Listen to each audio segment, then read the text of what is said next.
Good morning everyone. In today's video, we are going to start new chapter of our book, chapter 13, Lines and Angles.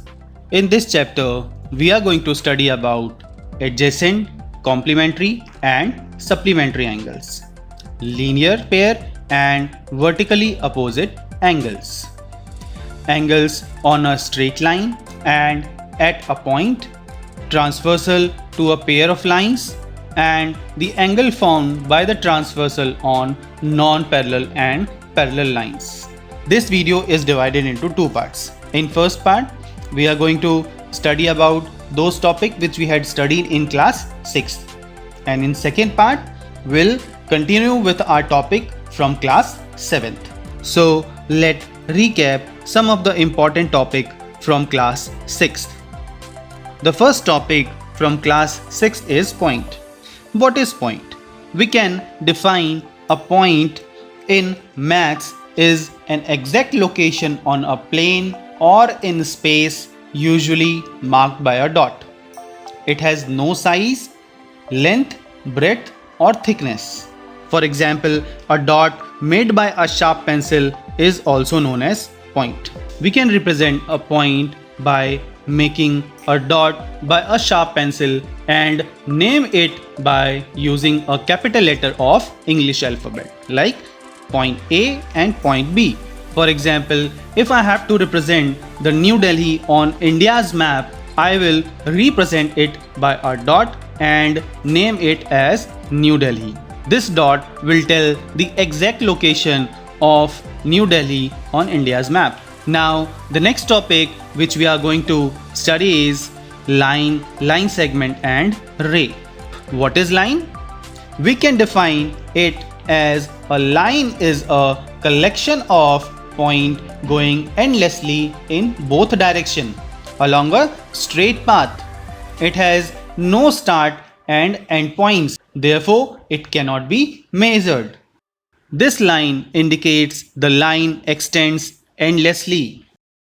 Now, if I'll ask how we can represent a line, you will reply that we can represent a line by making a line and marking a point A and B on it by a capital letters.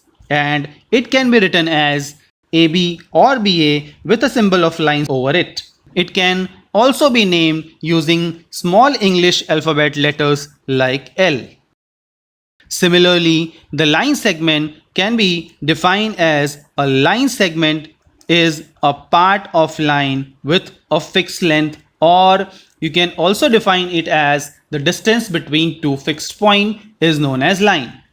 It has two endpoints and has a measurable length. For example, a stretched wire. We can measure the length of wire or side of a ruler.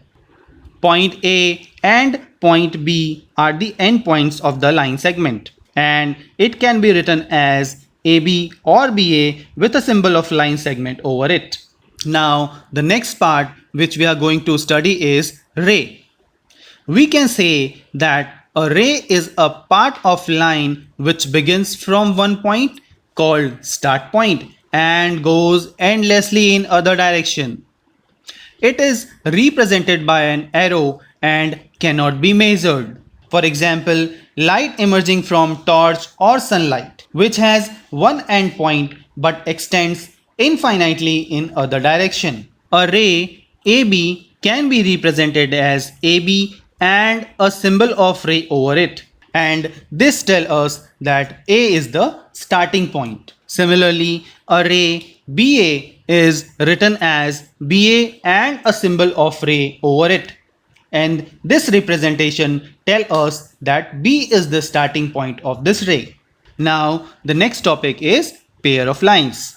We can categorize pair of line into three types. First type is parallel lines. To understand this, draw a line at a some distance and name it as L and M. If the distance between these two lines remains same throughout, then this type of line is known as parallel line. The best example of parallel line is railway track.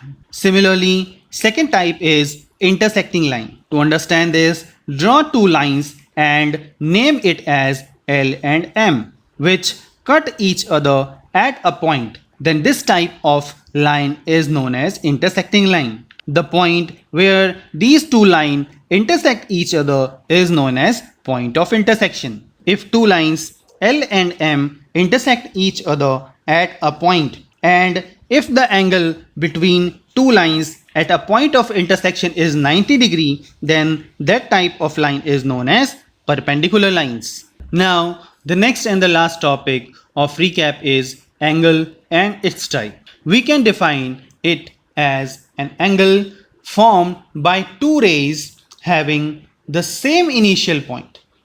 PQR is an angle, and in this the initial point Q is called the vertex, and the ray QP and QR are called the arm of the angle PQR. This symbol is used to denote an angle. The types of angles formed by the rays can be categorized into 6 parts. The first part is acute angle. In this type of angle, if the measure of the angle is less than 90 degree, then it is known as acute angle. The second type is right angle. If the measure of the angle x is equals to 90 degree, then this type of angle is known as right angle. Similarly, the third type is obtuse angle.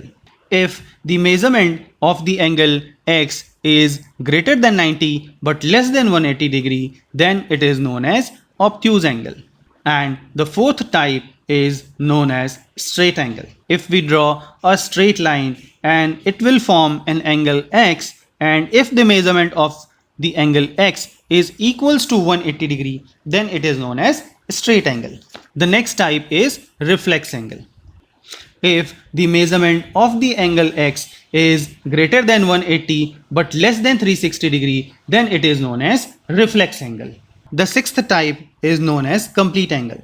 In this, if the measurement of the angle x is equals to 360 degree, that is a ray will complete if a ray completes its one revolution, then it is known as a complete angle.